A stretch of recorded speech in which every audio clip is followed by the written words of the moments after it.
Hey everyone, welcome back to my channel. If you're new here, my name is Erica with Memory Box Candle Co. And I make videos all about the journey of starting a candle business.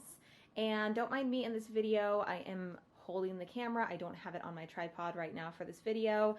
I just really wanted to take you through my full candle making station, and I am going to talk a little bit about this area over here as well. So if you are new to my channel, this is basically what my candle making station looks like over here, the fragrance oil down there. So let's go ahead and get started. So the first thing that you'll probably notice is the fact that I have 3 very large melting pots. So these are called digiboils if you have never heard of them before. I believe they're actually made for brewing like alcohol, I think. But recently it's become a lot more well known in the candle making space to use it for candle making, and it works really well. Now, recently, this middle one right here, which is used for my beeswax, this actually was another pot previously.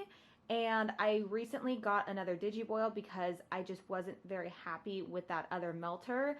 But what Chris and I realized is that it's really just the beeswax. It wasn't the melter. And the fact that beeswax is just a very difficult wax to work with because of the high melt point. So we are learning that as we go on how to work with this. But this one over here is my soy 10 wax. That one over there is my tart wax, which is TW30. So they all have their own separate melters. Now, what they are sitting on right here is actually cinder blocks.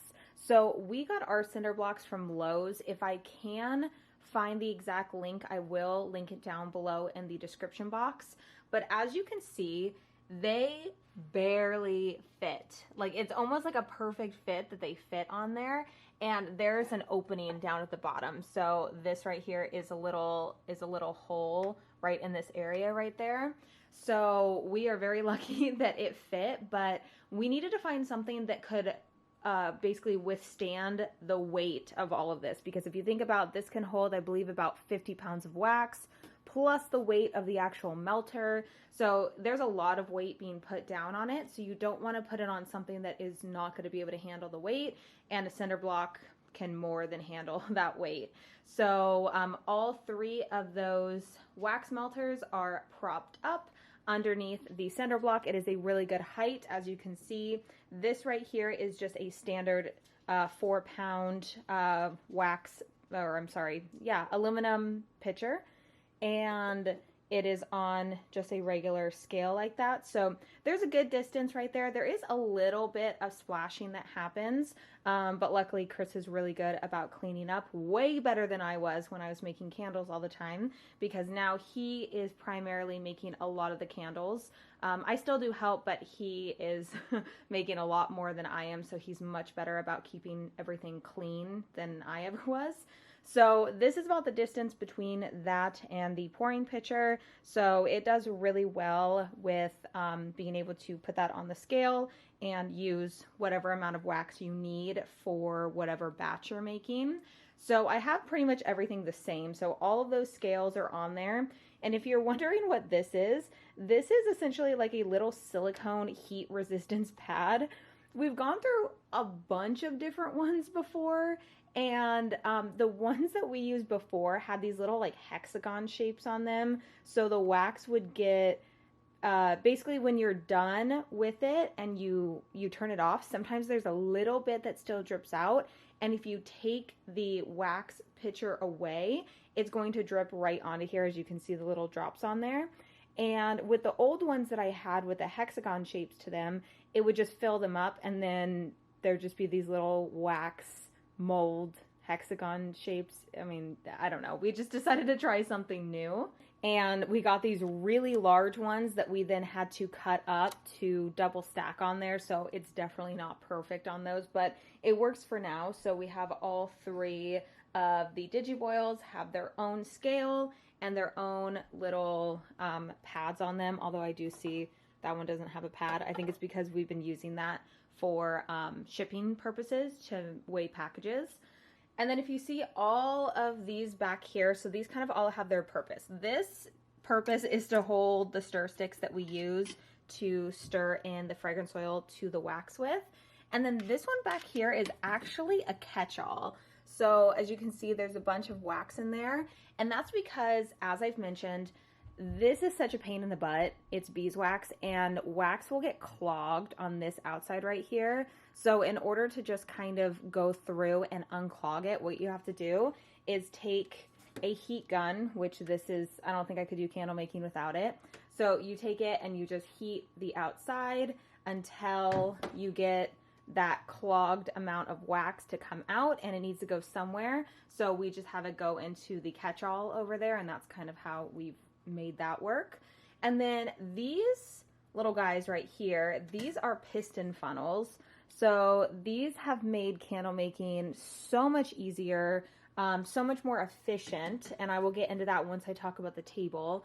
But this has made it so much easier for Chris to pour. So essentially what you do is you mix everything in the pitcher, and then you transfer the liquid from here into the piston funnel, and this just makes it so much more precise, and you're able to start and open it and close it really quickly. So it really helps to prevent a lot of the spills that you can get when using just the regular pitcher, and we both really like that aspect to it. So moving over here, we have some silicone cups. And funny enough, these actually don't come in this color. They just get discolored because of the fragrance oil. So this one actually is more of a new one. You can see that it's a little bit lighter than the other ones. But these are what we use to measure out the fragrance oil with.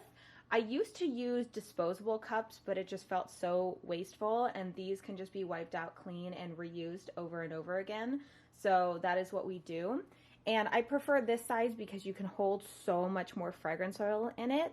I used to use ones that were less than half of this size, and it was just way too small. So I will have those linked below as well if you're looking for something to hold your fragrance oil and you like to have a lot, or you like to be able to hold a lot in one cup and don't have to keep filling up multiple cups for the same batch. Highly recommend those. And then back here is our surge protector, and this has been a really good investment because a basic surge protector can only handle one digiboil at a time, but we got this more heavy duty one, and again, I'll try to find the link to it, and it can handle 2 digiboils on at the same time. So I believe we have just the regular basic one. I don't know if you'll be able to see, just the regular basic surge protector back there. And then we have more of the heavy duty one back there, and that can power on 2 digiboils at the same time. So they pull a lot of power, and you do want to protect the devices. So you want to make sure that you have a surge protector when you are using these digiboils. And I would probably recommend just going for the more heavy duty one, just because, I don't know, I feel like there's more protection. It can handle a lot more on the surge protector than just the basic ones. So highly recommend that. Really good investment there. And then down here we have all of the fragrance oil, and Chris recently did an audit on all of the fragrance oils, and he just organizes it in a way that makes sense for him, so I don't really touch anything or change anything. So these bottles over here are all 16-ounce bottles, and then those ones in the back are 5-pound, and then that one right there is 7 pounds of fragrance oil. So those are the more, common fragrance oils that we sell, except for this one. So I made the mistake of getting a really large size for fall scents, but luckily the way that we store it and it's not in the sunlight at all, it'll still be fine for next season. But that was definitely something that I'm like, dang, I probably shouldn't have got that. That's the hard part about seasonal collections and all that kind of stuff, is you never know how much you're gonna need. So, I just decided to get bulk of those fragrances. So we have all of those down there. And then this carpet right here, or these rugs, we're going to need to get new ones. We don't like how they roll like that, so we're going to get some new ones. We also have this rug down here, and that's just to protect the apartment carpet. because of course there's splashes that happen all the time up here. You can see all the little dots, those are all little splashes of wax. So we're gonna need to get some better rugs, and actually I was thinking about looking into that after I'm done filming this video on Amazon, because we really need to get some new rugs. So this is the basic area over here where everything is actually blended together. All the wax is poured into the pitchers, and we're able to blend the fragrance oil with the wax.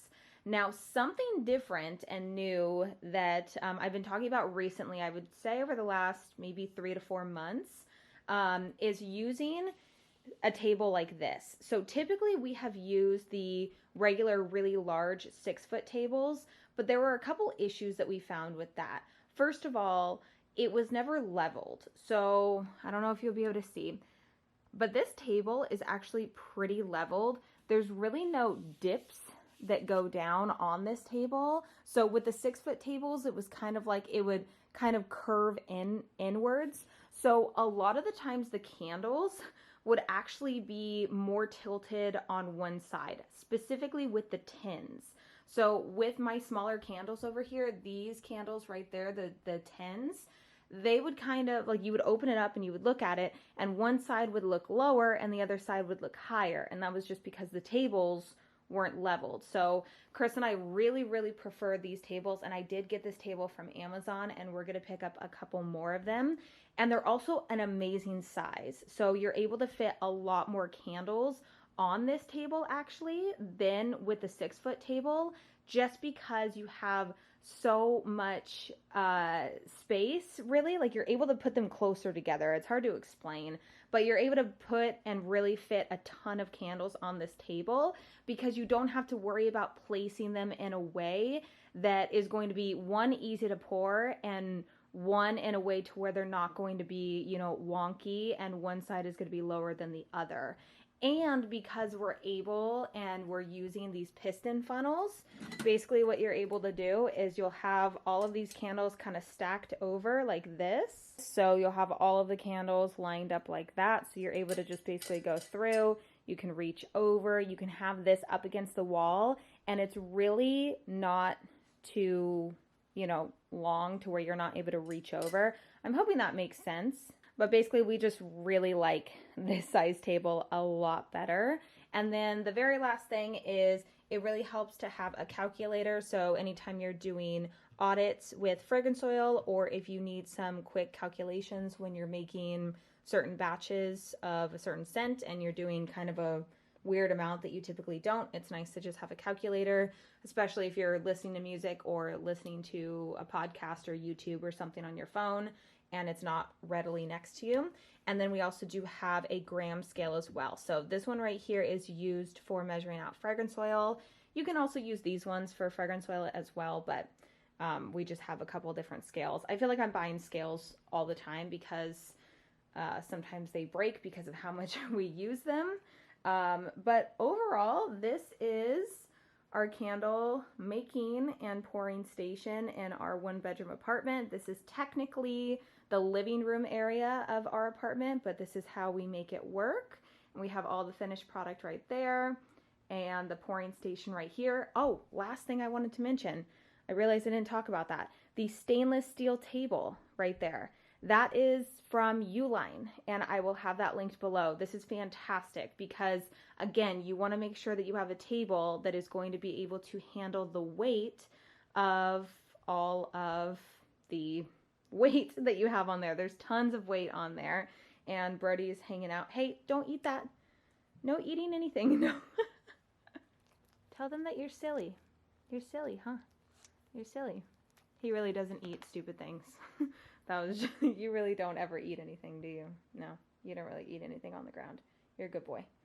But with that, I think I'm going to end today's video right here. If you enjoyed today's video, make sure to leave it a big thumbs up, as well as subscribe to the channel if you haven't already. Also, don't forget to follow me over on Instagram at MemoryBoxCandleCo. And I will see you in my next video.